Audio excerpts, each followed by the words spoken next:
Hello, my name is Tom Staley. I'm Secretary of the New York Theater Organ Society, and I'm standing in the Arnold and Marie Schwartz Gymnasium of Long Island University in Brooklyn, New York. As you can see, this is a gymnasium, but it was formerly the Brooklyn Paramount Theater, which opened in 1928 and was the most elaborate, ornate theater in the city of New York, with over 4,100 seats. The theater continued to operate as a theater into the early 1960s, when Long Island University purchased the building and converted it to its athletic center.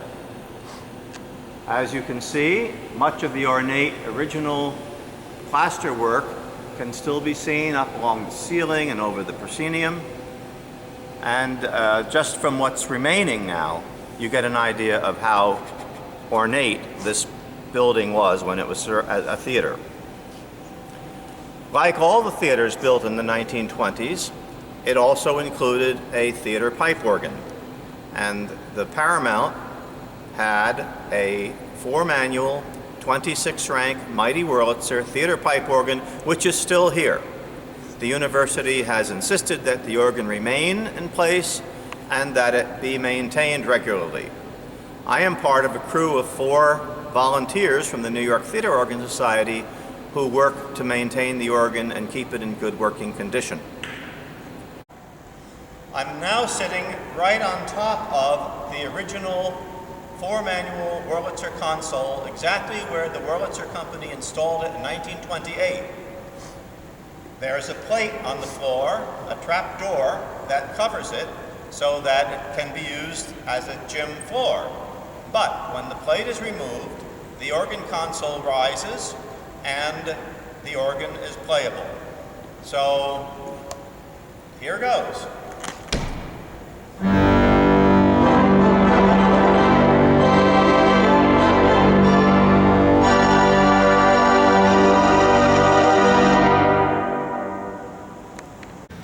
Okay, we are in what's called the foundation chamber, one of the 4 chambers that the pipes are located in. This one is in the top side up above on the left-hand side of the theater or the gymnasium. You can see some of the more than 2,000 pipes that are in the organ. This particular chamber contains just 4 sets of pipes, plus all the mechanisms that make them work. What I'm holding in my hand here. What kind of pipes do we have in here? Okay, we have 2 ranks that are string voices called the Gamba and the Gamba Celeste. We have a rank of Tibia Pipes. Those are the wooden ones right up behind me.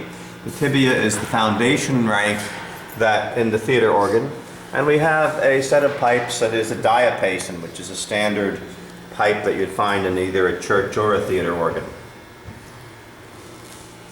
The longest pipes in this chamber are 16 feet, and in fact they're so long that they can't stand up in the room. And if as you can see, they are what they call mitered. The pipes have been mitered, but the total length of the pipe from the mouth at the bottom up to the opening at top is 16 foot on low C. So that gives you a very low frequency sound and provides some of the bass sounds in the organ.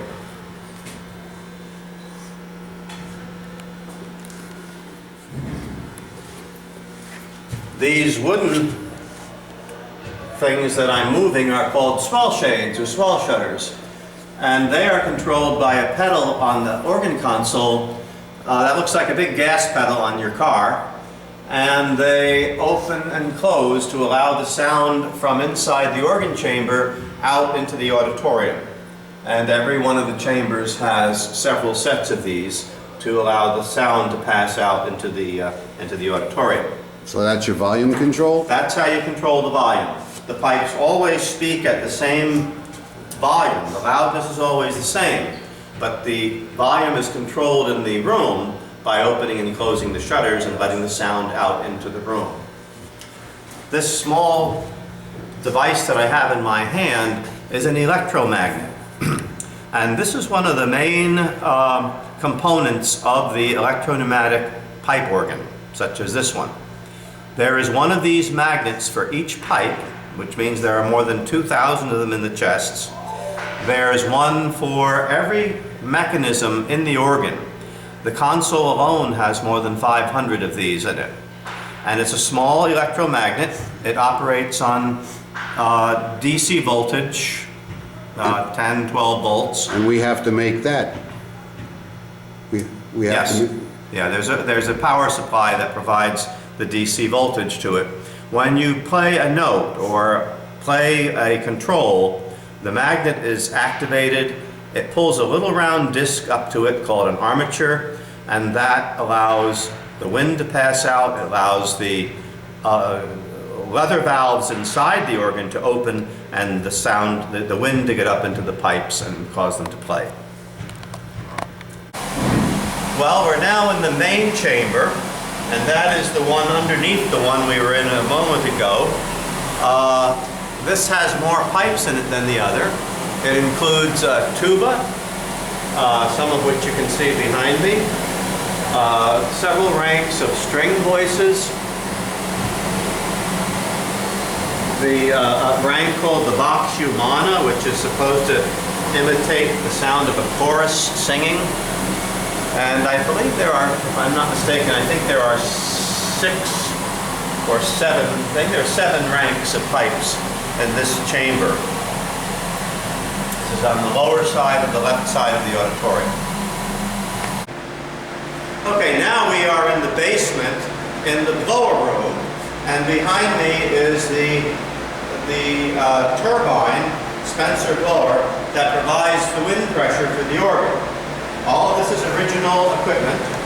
The air is taken in at this end and blown up through this large wind line here over into the chambers on both sides of the auditorium through wind lines that go across the top of the proscenium. This is the motor that drives the blower. It's a 20 horsepower, 3-phase motor. It is the original motor with this blower, dating all the way back to 1928.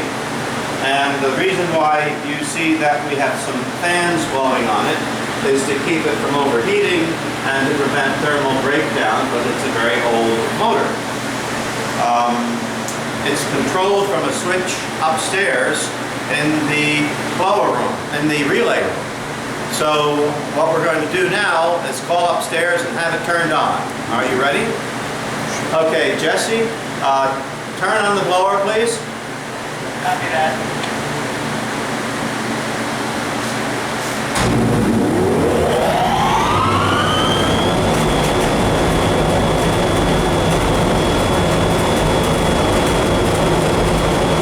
So this blower is providing about 20 inches of static wind pressure throughout the organ, and then it's adjusted for each set of pipes or instrument upstairs by individual regulators that adjust the wind pressure to what is actually needed for that particular instrument. If you recall, earlier on in the video, I was sitting above the trapdoor upstairs on the gym floor. Well, now we're below the trapdoor, and this is where the console is stored, and this is where the organist would come down and sit down here at the console, and when the show is ready to start, he would push a button. The console rises up on an elevator up into the theater, which is still does, except it goes into the gym, and begin playing. The console, as everything else in this organ, is original from 1928. One of the things that makes it relatively easy to play for the organist are these buttons on here, which are called pistons or presets. The organist can request a certain combination of stops to go on. So instead of turning all 267 stops on one by one, he can push a button and they go on as he has preset them on a what's called a setter board in another room down here. We'll show you that a little later. And we'll get a picture of that at another time, a little later in the film. We are in the relay room of the organ now. The relay room is located on the mezzanine level on the right-hand side of the theater. And the relay of the organ is really the central nervous system of the whole instrument. It's the brain. The organist controls what is being played from the keyboards and the stop rails at the console, which is on the opposite side of the theater. But everything that he does there comes through a series of wires and cables up to this room, which, if this were a computer, it would be really the central processor for the computer. And then from here, the signals are sent via switches and pneumatic relays out to the various pipes, percussion instruments, and so on of the organ on both sides of the theater. This room is underneath two chambers on the right side of the theater. The orchestral chamber and the solo chamber are above us. What I'm looking at here is what's called a spreader board. Every wire from the console, and there are thousands of them coming up here, go onto these boards here. They come up through a whole array of cables, through conduits in the wall and floor and so on, and into this room, and then they are soldered to connections, and they're all labeled on this spreader board. And then from the spreader board here, the wires go into these units that are switches and relays. What we're looking at here is the actual relay, and when the organist plays notes on the keyboard, these pneumatics move up and down, and when they move down, they're making contacts with little wires that send electric current up to the pipe chests and allow the pipes to play. So what you're seeing is the pneumatics, the relay pneumatics are working up and down because the organist is playing notes on the keyboard.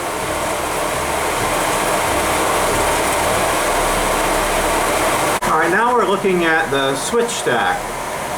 Each stop on the console, there are 257 of them, I believe, on this console, controls one of these wooden switches, which has small silver wires in them, and each wire is connected to, or is ultimately connected to the wires that lead to the pipe chests.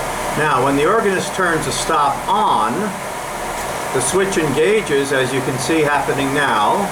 I'll ask Joe to turn it on and off a few times so you can see it moving. When it's in the up position, that stop is turned on, and if he plays notes on that, those notes will play on, in this case, the diapason pipes, because this is a switch for the 8-foot diapason. Okay, I'm now standing in the orchestral chamber. That's the lower chamber on the right-hand side of the theater. And above me is the solo chamber, up this long ladder here. So in a moment we're going to be coming up here and taking some pictures of the various pipes. The noise you're hearing is the wind rushing through the wind lines into the various parts of the organ from the lower way down in the basement. All right, we're now up in the orchestral chamber, and I'm panning around the various pipes. This chamber contains the largest number of pipes of the 4 chambers in this organ. There are 10 ranks, 10 different sets of pipes in here that are all voiced to replicate the sounds of orchestral instruments. And closest to us is the brass saxophone, and right behind that is a brass trumpet. Also on these chests there's an oboe horn, there's an orchestral oboe. There are several ranks of string pipes which imitate the string voices of the organ. And so in this chamber, as I said, there are 10 separate sets of pipes.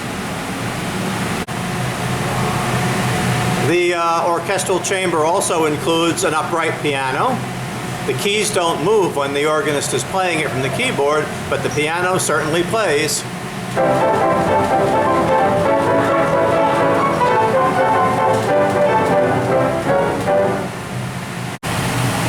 Okay, the orchestral chamber also includes a very large-scale marimba, and Joe is now going to let us hear that.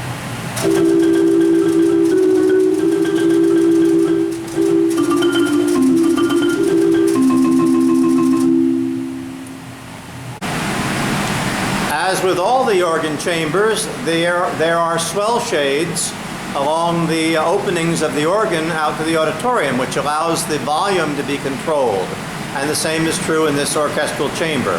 As you can see, Joe is pushing on the swell shoe on the console, and as he does that, the shutters open and close. One would probably not want to be in this chamber if the whole organ were being played, because the sound would be deafening. Well, now I'm in the solo chamber, which is the upper chamber on the right-hand side of the organ. It contains most of the loudest stops in the organ, things like the English horn, a rank called the tuba mirabilis, and a number of other major loud voices. It also contains the largest bass pipes in the organ, which you can see as I pan up towards these large bombard pipes. These are 16-foot long. As you can see, they're very large wooden pipes, and they create probably the loudest, most pronounced bass sounds in the organ. This chamber also includes a lot of things called the toys and other percussions. Right now we're looking at a set of tuned sleigh bells.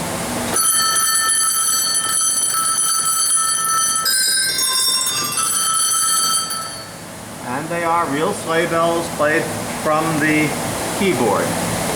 Okay. One of the percussion instruments that are found in most pipe organs, including church organs, are the chimes, and that's what we're looking at now, and Joe is going to demonstrate those for us.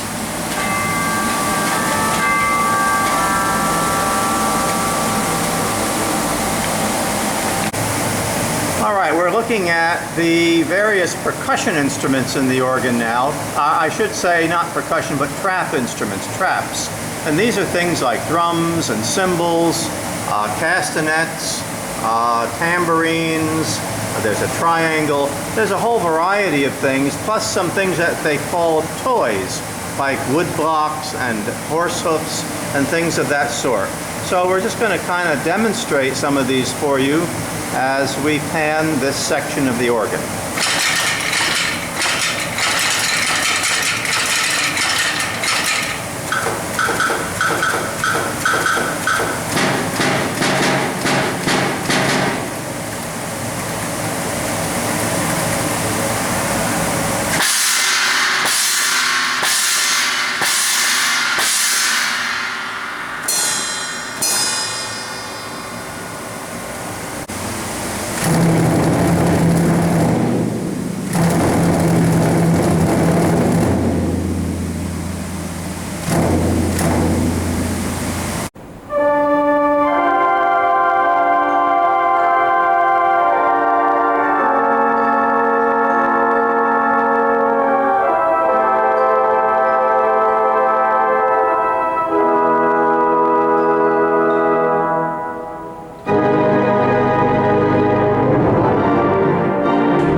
the Long Island University Brooklyn Paramount's mighty Wurlitzer theater pipe organ.